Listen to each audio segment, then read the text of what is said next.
Midnight passengers. The rain poured in sheets against the windshield as Alex gripped the steering wheel, peering into the obscured darkness of Route 47. The clock on the dash glowed 12:14 a.m., a time that belonged to the shadows, to the spaces between waking and dreaming. Alex's only companions were the hum of the engine and a creeping fatigue. That changed abruptly when, out of the downpour, a family appeared at the edge of the road, waving their arms and blinking in his headlights. A woman in a sodden floral dress, a man in a brown overcoat, and a boy clutching a threadbare teddy bear. Alex almost didn't see them in time and braked hard, skidding to a stop on the slick pavement. He rolled down the window, rain misting his face. "You folks all right?" "Our car broke down," the father said, voice oddly flat. "Can you take us to the next town?" Alex hesitated, then unlocked the doors. "Hop in." The family filed in silently. The boy's glassy eyes stared forward without blinking, the mother's hands folded neatly in her lap, and the father adjusted his tie just so. Their politeness was stifling. Alex fumbled for conversation. "Where are you folks coming from?" "Home," the man answered after a pause. "We needed a change of scenery." The car filled with the moist scent of wet clothes and something metallic, faint as blood.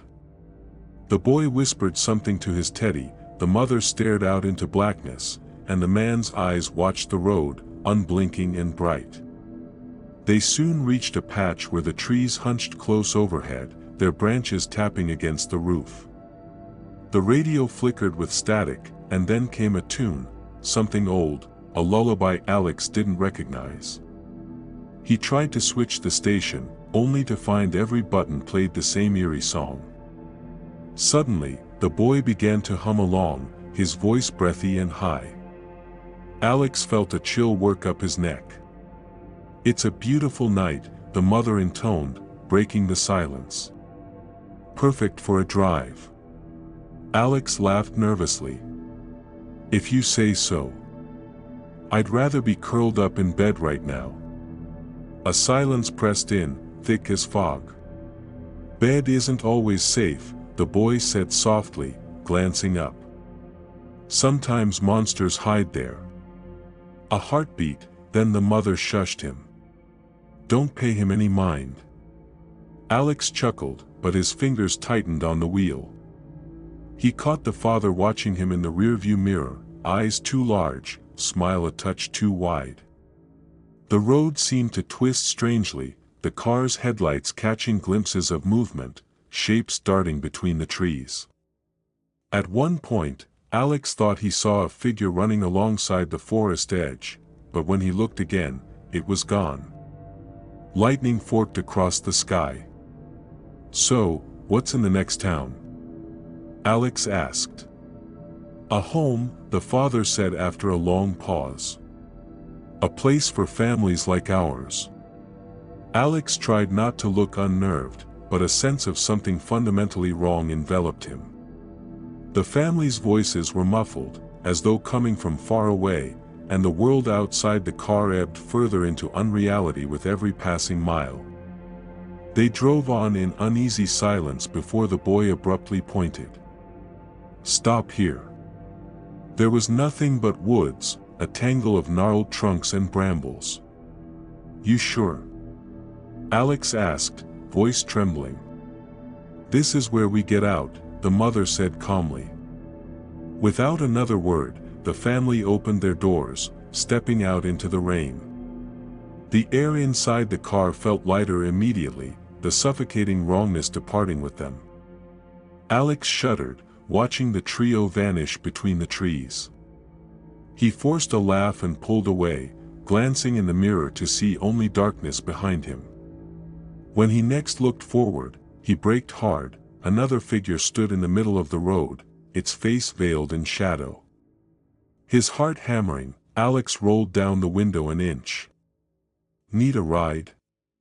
The figure leaned close, and Alex saw, reflected in the pale flicker of the dashboard, the unmistakable eyes and too wide smile of the father. "But we just dropped you off," Alex gasped. Another flash of lightning illuminated the back seat. The family sat there, entirely dry as though untouched by rain, their faces eerily serene. "We never really leave," the mother said in a voice that echoed with countless layers. "Not until someone else takes our place." The boy reached forward, small hands cold as ice, gripping Alex's shoulder. The car's engine died. The woods pressed against the windows, shadows slipping inside, crawling up Alex's arms, seeping into his mouth and nostrils. As he tried to scream, he realized with a mounting terror that no sound escaped. His voice was gone, taken by the night. When the morning came, the road was empty but for a solitary car parked askew on the verge. 3 people stood at the roadside, waving at the next passing headlights: a man in an overcoat, a woman in a floral dress, and a little boy clinging to a threadbare teddy bear. Inside the car, the driver sat, eyes glazed with terror, lips stretched in an unnatural, silent grin, waiting for the rain to fall again. And if you're ever alone, driving at night, and a strange family asks for a ride, remember, some passengers never leave. They just wait for you to be ready.